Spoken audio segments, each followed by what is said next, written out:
નમસ્કાર, સીએનબીસી બજારની ખાસ રજૂઆત કોમોડિટી રિપોર્ટમાં આપનું સ્વાગત છે અને હું છું જર્નાલ કંટી. તો આ સપ્તાહે આપણે નોન એગ્રી કોમોડિટીઝની ખાસ ચર્ચા કરવાના છીએ કારણ કે અહીંયા ડોલર ઇન્ડેક્સની મૂવમેન્ટ અને અન્ય પરિબળોની ઘણી અસર જોવા મળી છે. સોના ચાંદીમાં ઉપલા સ્તરેથી ઘટાડો નોંધાયો છે તો કોપર ઉપર ટેરિફની ચિંતા વધી છે અને ક્રૂડમાં રશિયા અને યુક્રેનના પરિબળોની કેવી અસર રહેશે આ તમામ અંગે આજે આપણે ચર્ચા કરીશું. આ ચર્ચામાં આપણી સાથે જોડાયા છે ટ્રેડબુલ સિક્યુરિટીઝના ભાવિક પટેલ. ભાવિકજી, આપનું સ્વાગત છે સીએનબીસી બજાર પર. અને જે રીતે આપણે વાત કરી કે ડોલર ઇન્ડેક્સની મુવમેન્ટ આપણને આ સપ્તાહની અંદર ખાસ આવતી જોવા મળી, થોડો ઉછાળો આવતો દેખાયો ને એની સીધી અસર મોટાભાગની નોન એગ્રી કોમોડિટીઝ ઉપર પડતી હોય છે. પણ આપણે સોનાથી શરૂઆત કરીએ. સોનામાં આપણે જે રીતે જોયું હતું કે આપણે જે રીતનો એક મોટો ઉછાળો જોયો હતો 2956ના કોમેક્સના શિખર બનતા જોયા હતા અને ત્યારબાદ આ સપ્તાહની અંદર અહીંયા આગળથી એક ઉપલા સ્તરેથી ઘટાડો આવ્યો છે. આ ઘટાડાને તમે કઈ રીતે જોઈ રહ્યા છો? આ એક પ્રોફિટ બુકિંગ છે કે આગળ સોનાની ચાલમાં થોડો ચેન્જ દેખાઈ રહ્યો છે? સોના ઉપર આપનો કઈ રીતનો વ્યૂ બની રહ્યો છે?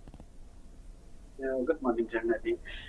જો આપણે જોઈએ તો આઈ થિંક એક વ્યૂ તો હતો જ કરેક્શન માટેનું, કારણ કે આપણે ઇનફેક્ટ 8 સપ્તાહ જોયું છે કે વીકલી સોનું જે છે એ નવા હાઈ પર બનાવી રહ્યો હતો. આની પહેલા આપણે 2011માં જ્યારે સોનાએ $1925નો નવો હાઈ બનાવ્યો હતો ત્યારે 6 કન્ઝિક્યુટિવ આપણે વીકલી ગેઇન્સ જોવા મળ્યું હતું. આ વખતે 8 વીકલી ગેઇન્સ છે. એટલે કોઈ પણ કોમોડિટી ઓફકોર્સ વન વે ના ચાલે, એટલે એક્સપેક્ટેડ હતું કે ગમે ત્યારે કંઈક ને કંઈક તો કરેક્શન આવશે.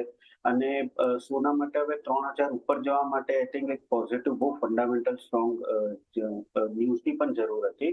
અને હાલ હમણાં આપણે જોયું કે 2 દિવસમાં ડોલર ઇન્ડેક્સ છે એમાં આપણને તેજી જોવા મળી, કારણ કે ટ્રમ્પ જે છે એને ફરીથી કેનેડા અને મેક્સિકો ઉપર જે એક મહિનાનો ટેરિફ જે ડિલે કર્યું છે 4 માર્ચે ચાલુ કર્યું છે, અને પ્લસ ચાઇના ઉપર પણ એડિશનલ 10% ટેરિફ નાખી છે.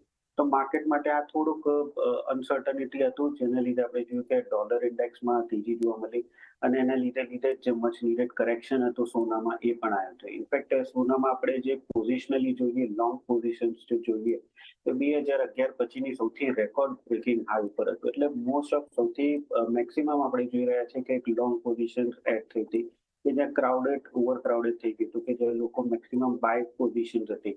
અને છેલ્લે જ્યારે પણ આવી રીતે મેક્સિમમ હાઈ પોઝિશન હોય છે ત્યારે કોઈ પણ એક કરેક્શન આવે છે તો જે વીક હેન્ડ્સ હોય છે કે જે રિટેલ ટ્રેડર્સ હોય છે એ લોકો ગભરાઈ જાય છે, એ લોકો એમની પોઝિશન સ્ક્વેર ઓફ કરે છે અને કાસ્કેડિંગ ઇફેક્ટ આવે છે. આઈ થિંક અત્યારના એ જે દેખાઈ રહ્યું છે કે જે વીક લોંગ લિક્વિડેશન જોવા આવી રહ્યું છે, ડોલર ઇન્ડેક્સમાં તેજી જોવા મળી છે. એટલે મને લાગે છે કે શોર્ટ ટર્મમાં આપણને કરેક્શન જોવા મળશે, બટ ફંડામેન્ટલી હજી પણ સ્ટ્રોંગ દેખાઈ રહ્યું છે ગોલ્ડ. અને આ વર્ષમાં લાગે 3000ની ઉપર જરૂરથી જશે. ઓકે, તો અહીંયા આગળથી જે ભાવિકજીનો વ્યૂ બનતો દેખાઈ રહ્યો છે, શોર્ટ ટર્મની અંદર આપણને કરેક્શન સોનાની અંદર દેખાઈ શકે છે પણ ફંડામેન્ટલ હજી મજબૂત છે. હવે ચર્ચામાં આપણી સાથે રિલાયન્સ સિક્યુરિટીઝના જીગર ત્રિવેદી પણ જોડાઈ ગયા છે. જીગરજી, આપનું પણ કોમોડિટી રિપોર્ટ ઉપર સ્વાગત કરું છું. અને સોનાની વાત આપણે અહીંયા આગળથી શરૂ કરી છે તો આપણે ખાસ ચર્ચા અહીંયા આગળથી એ કરી રહ્યા હતા કે સોનામાં નવા હાઈઝ બન્યા બાદ એક દબાણ તરફનો કારોબાર અત્યારે આપણને આ સપ્તાહની અંદર થતો દેખાઈ રહ્યો છે. તો શું આપને પણ લાગી રહ્યું છે કે એક નિયર ટર્મની અંદર એક થોડું કરેક્શન પણ અંડરટોન પોઝિટિવ છે? કઈ રીતનો તમારો સોના ઉપર વ્યૂ બની રહ્યો છે? જીગરજી સાથે આપણે ફરીથી સંપર્ક કરીશું, પરંતુ આ ઉપરાંત સોનાની આપણે જ્યારે વાત કરી રહ્યા છે, ભાવિકજી, ETF ઇન્ફ્લો એ પણ એક સૂચવી રહ્યો છે કે ખૂબ સારો ઇન્ફ્લો આપણને ETF ની અંદર દેખાઈ રહ્યો છે. એ પણ એક સૂચવી રહ્યો છે કે સોનાને માટે અંડરટોન હજી પણ પોઝિટિવ છે. તો જે રીતનો ETF ઇન્ફ્લો આપણને આ સમય દરમિયાન દેખાયો છે એને આપ કઈ રીતે જોઈ રહ્યા છો, ભાવિકજી? ડેફિનેટલી. આઈ થિંક આ વખતે જે આ વર્ષમાં સોના માટે તેજી દેખાઈ રહી છે એનું બે કારણ એ છે. એક તો ETF જે ઇન્ફ્લોઝ છે એ ખાસ કરીને વધી રહ્યા છે. જો 2024માં આપણે જોઈએ તો એ કમ્પેરેટિવલી ઓછા હતા ઇન્ફ્લોઝ. અને સેકન્ડ આપણે જોઈએ તો સેન્ટ્રલ બેંકનું બાઇંગ જે છે એ પણ વધી રહ્યું છે અને એ પણ એક્સપેક્ટેડ છે કે ડિસ્પાઇટ કે સોનું આપણે રેકોર્ડ હાઈ પર જશે, બટ સેન્ટ્રલ બેંકનું જે બાઇંગ છે એ કન્ટિન્યુ રહેશે. ઇનફેક્ટ ચાઇનાની આપણે જોઈ લઈએ તો ચાઇનાનો ફોરેન રિઝર્વનો ખાલી 5% જ આપણે જોઈએ તો એ સોનામાં જે છે, જે ડેફિનેટલી બહુ ઓછું છે. એટલે એક્સપેક્ટેડ છે કે આગળ જતા પણ most of the central bank છે એ થોડુંક ડી-ડોલરાઇઝેશન કરશે, કારણ કે આજે ટ્રમ્પની ટેરિફ છે એના લીધે. અને એના લીધે સોનામાં જે ફિઝિકલ બાઇંગ જે સેન્ટ્રલ બેંક તરફથી છે એ પણ વધશે.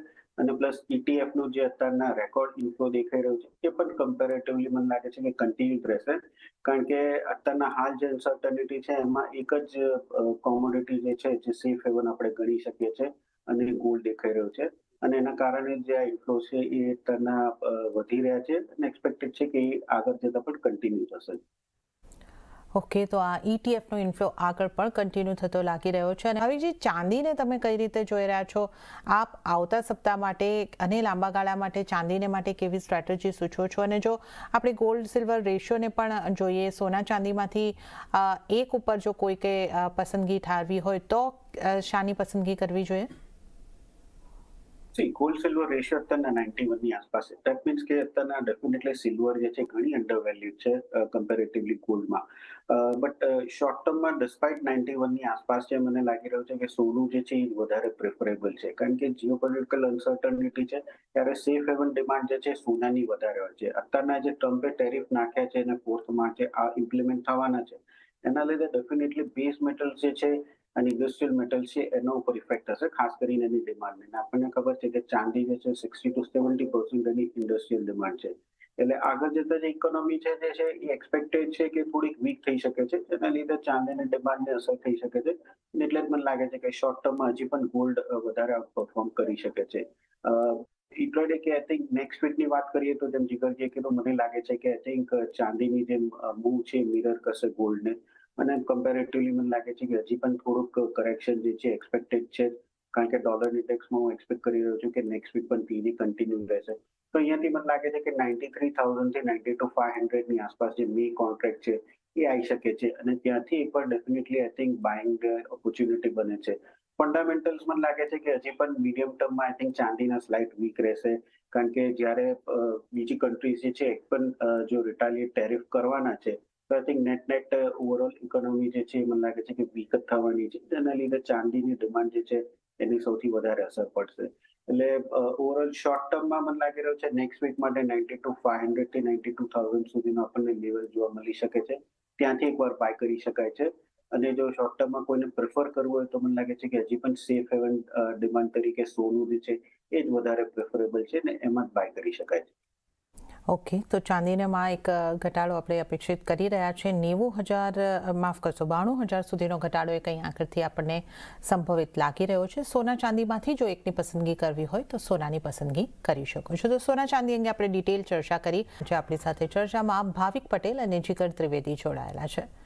ભાવિકજી, હવે આપણે ક્રૂડની વાત કરી લઈએ. ક્રૂડ માટે પણ જે ગ્લોબલ સંકેતો આપણને મળતા દેખાઈ રહ્યા છે, ગ્લોબલ અનિશ્ચિતતાઓ બનતી દેખાઈ રહી છે, એની ખાસી ઇમ્પેક્ટ આપણને આ સપ્તાહે પણ જોવા મળી અને લગભગ આવતા સપ્તાહમાં પણ આવી રહેશે, કારણ કે રશિયા યુક્રેન વચ્ચે જે વાટાઘાટો ચાલી રહી છે, શાંતિ મંત્રણા થઈ શકે છે એ રીતની એક શક્યતા છે. અને જે US તરફથી ટેરિફને લઈને એક ખાસી અનિશ્ચિતતાઓ વધી રહી છે, અને જે વેપારી દેશો ઉપર પણ ચીન સાથે સાથે અન્ય દેશો ઉપર પણ ટેરિફ લાગી શકે, તો આ બધાની ઇમ્પેક્ટ જે છે ક્રૂડ ઉપર આપણને દેખાઈ શકે છે. તો ક્રૂડને તમે કઈ રીતે જોઈ રહ્યા છો? આવતા સપ્તાહમાં ક્રૂડમાં આપણને કઈ રીતના મૂવ્સ દેખાઈ શકે? આપણે કેટલા વખતથી જોઈ રહ્યા છે કે ક્રૂડ જે છે ભલે લૂઝ વોલેટિલિટીના છે, પણ 6,000 થી 6,400 ની એક રેન્જમાં ટ્રેડ કરી રહ્યું છે. આ સપ્તાહે થોડુંક પોઝિટિવ ન્યૂઝ આવ્યો કે જે યુએસએ જે છે શેવરોન જે છે એ વેનેઝુએલામાં કામ કરી રહ્યું હતું અને એના ઉપર હવે પ્રતિબંધ મૂકી દીધો છે. લાયસન્સ જે છે ફરીથી લઈ લીધું છે. દેટ મીન્સ કે અરાઉન્ડ 340,000 બેરલ્સ જે છે જે વેનેઝુએલા માર્કેટમાં નાખતું હતું એ હવે અત્યારના બંધ થઈ ગયું છે. બટ ઓવરઓલ મને લાગી રહ્યું છે કે હજી પણ જે ફંડામેન્ટલ છે વીક જ રહેવાના છે, કારણ કે જો ટેરિફની ઇમ્પ્લિમેન્ટ થશે તો ડેફિનેટલી જે ડિમાન્ડ જે છે એને અસર થવાની જ છે. એ પણ એક નેગેટિવ ફેક્ટર છે. સેકન્ડ, આપણે ઓપેક પ્લસની વાત કરીએ તો ઓપેક પ્લસ જે એપ્રિલમાં પ્રોડક્શન વધારવાનું છે, મને લાગે છે કે ઇગ્નોર જ કરશે, એ હર્ટ જ કરશે, કારણ કે હાલ અત્યારના માર્કેટ એટલું ઇન્ક્લુઝિવ છે નહીં, એટલે ડિમાન્ડ કશેથી આવી નથી રહી કે એક્સ્ટ્રા જે સપ્લાય છે એ એબ્સોર્બ કરી શકે છે.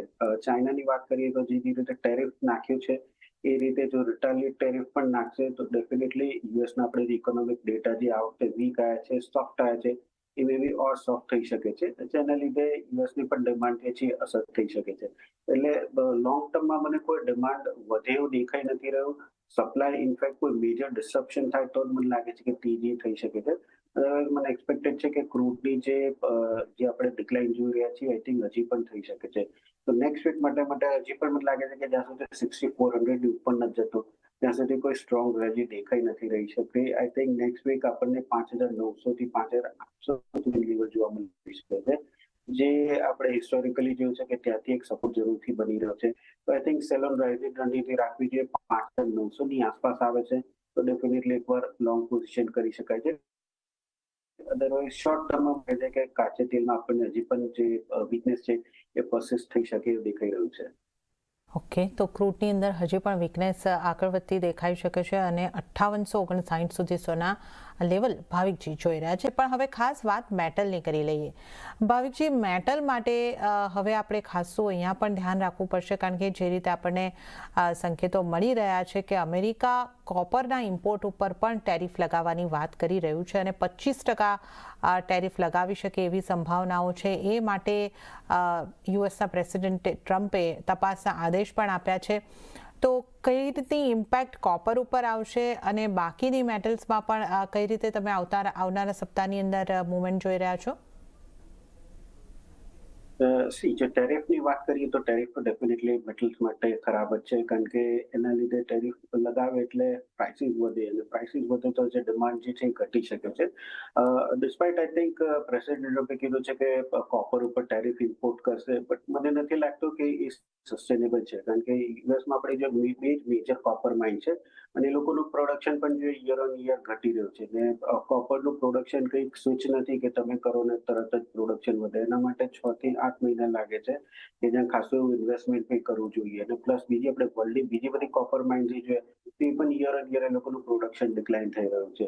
એટલે આગળ જતા મને લાગે છે કે આ સસ્ટેનેબલ છે પણ નહીં.